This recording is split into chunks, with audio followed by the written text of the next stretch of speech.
Loser by Jerry Spinelli. Chapter 20. Nowhere. When is it over? Zinkoff doesn't know for weeks. He is only dimly aware of things, dimly aware that as time goes by he seems to be seeing less and less of Binns. He rides to Binns' house and Binns isn't there. He phones. Binns says he has homework to do. He asks Binns this, asks him that. Binns always seems to say, I guess not. Even Binns' voice over the phone seems to shrug, seems to be looking into the beyond. And then, one spring day, on the way to school, Zinkoff sees a cluster of licorice spit marks on a sidewalk, and it makes him feel a little sad and a little remembering, and just like that he knows it's over. And something new begins. On that same spring day, something happens to Zinkoff, and A happens to him. A's almost never happened to Zinkoff. Absolutely never in major tests. But this was a major test in geography, his favorite subject, and somehow he aces it. In fact, his A is the only A in class, a fact which Mrs. Schachfelder announces while holding up his test paper for all the world to see. Zinkoff gets an ovation. His first ever. Several kids stand. Barry Hines even whistles, though probably more to show off his whistle than to honor Zinkoff. Congratulations continue to pour in all day. Pats on the back, playful punches in the arm, hair mussings. He wonders if it happened because he rubbed his lucky pink bubblegum stone before taking the test. In the playground, people want to see it. They snatch it from Zinkoff's hand and rub it over their faces and chest and under their arms like a washcloth, rubbing in the A-juice, sighing, ah, and everyone laughs, and Zinkoff laughs hardest of all. Like gaudy birds, his name flies in new forms across the schoolyard. The Zink, the Z-Man, the Genius, the Zinkster. It never occurs to Zinkoff that all the fuss is more than a simple A can account for. It never occurs to him that the loudest and showiest of his congratulators are really not congratulating him at all, but mocking him for blundering into the only A he is ever likely to get. Zinkoff does not see this. All he sees is that he seems to have acquired the power to make people happy. The very sight of him brings smiles and twinkly eyes to his schoolmates. Spotting him, boys jerk to a halt, plant their legs as if straddling a motorcycle, thrust a pair of finger pistols at him, and bellow, "There he is!" Hands sprout like weeds to be high-fived. "Yo, Zink!" As he comes to the dinner table one night, he stands for a moment at his chair. He thumps his chest with his fist, declares, "I'm da Zink," and sits down. His mother and father look at each other. His sister Polly says, "You know what?" And then this is over. Too is over. And like the best friendship, it's over before he knows it. In fact, it has never been quite what he thought it was in the first place. One day, Zinkoff notices that except for Katie Snelson and a few others, no one smiles at him anymore. No one is high-fiving him. No one yo-zinking him. He thinks about it, and he figures he knows why. Field day is coming. And no one takes field day more seriously than fifth graders. And that's what Zinkoff thinks it is, merely a turning of attention from himself to field day. He has heard his last yo, seen his last smile. Okay, he thinks, no problem. He puts on his own game face. He brings chairs from the kitchen to the backyard and practices the weave around the chairs race and the 1-foot hop and the hiney hop. He goes out onto the sidewalk, and just as he did when he was little, he races cars to the end of the block. And it surprises him that the cars seem so much faster these days. He does jumping jacks. Meanwhile, in school, Gary Haben is rising to prominence, as he does every year around field day time. Field day is still 2 weeks away when Haben goes to Mrs. Schenkfelder and asks her to pick the 4 teams now.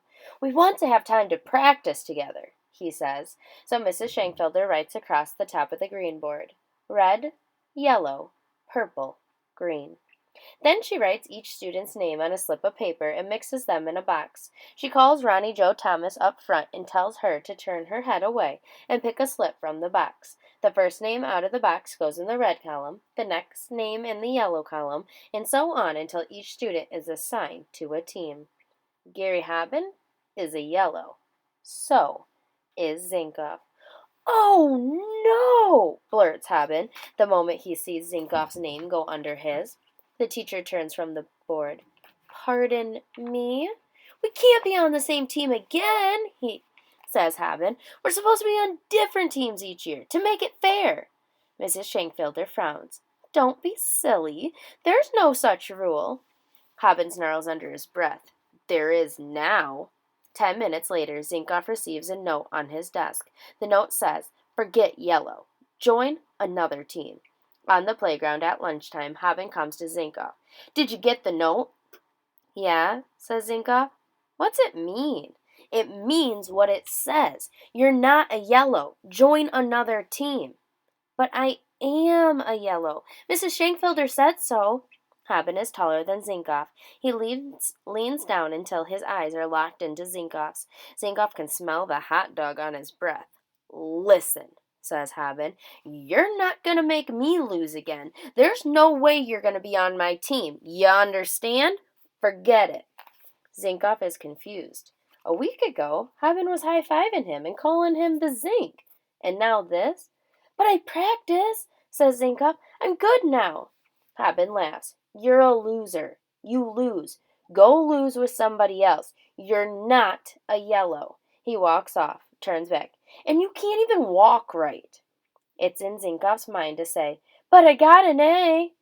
But he knows it will make no difference. Each team has a captain. Haben, of course, being captain of the Yellows. In the days that follow, Zinkoff approaches each of the other team captains and asks if they could use a new member. Each one says no. Zinkoff does not know what to do. He is tempted to tell Mrs. Shankfelder of his problem and let her handle it, but he thinks better of it. He is too embarrassed to tell his parents, to admit that no one wants him on their team. He rubs his lucky pink bubblegum stone, hoping to change his luck. And he continues to practice. If anything, he practices even harder and longer. He is not home for dinner on the last day before field day, and his mother has to send Polly out to find him racing cars 2 blocks away. And even as he gasps for breath walking home, listening to Polly harp at him, he knows what he will do. He gets up as usual the next day and heads off to school. But he does not arrive. He veers and walks the other way. In the distance he hears the late bell and he wants to run to it, but he does not. He walks the streets of town. He looks at his feet trying to see what Haben sees. The town is the same and not the same. The same brick house fronts and sidewalks, but no kids. He feels the pictures he lives in has been tilted. He has never been so aware of air, the space around him.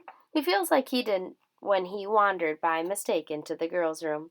He is the only person he knows to have done so more than once. A woman across the street in a flowery bathrobe leans from her front door to pick up a newspaper on the step. A yellow cat emerging from an air shaft studies him for a moment and darts back in. He tries walking the alleys, and that's worse. He's unhappy everywhere. He is nowhere. He wishes to be somewhere. He wishes to be with people, but he cannot go to school and he cannot go home. Ultimately, he walks to the 900 block of Willow. As he heads up the sidewalk, he is comforted to seeing that the waiting man is there. Even at this strange time of day, he waves to the waiting man and aches for a wave in return. It occurs to him to do a silly little dance to see if the waiting man will smile, but he chickens out. Claudia, the little girl in the harness, is not outside today. He is tempted to knock on the door. Can Claudia come out and play?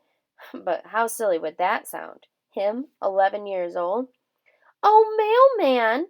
He turns. She's across the street, leaning on the walker. He runs to her. He wants to hug her. He's so happy she's there. Hi, he says. Hi, she says. It sounds funny. Hi, coming from such an old person? He has the impression he could teach her to speak. Like a talking bird? She reminds him of a bird, the thin legs sticking out from the bathrobe. School mornings must be the time of bathrobes. Come on in, she says, as if she knows he needs to be someplace. She doesn't say, What are you doing here? It's a school day. She doesn't say, What's going on? Or, Where's your bike? She just says, Come on in, as if this happens all the time. He goes in.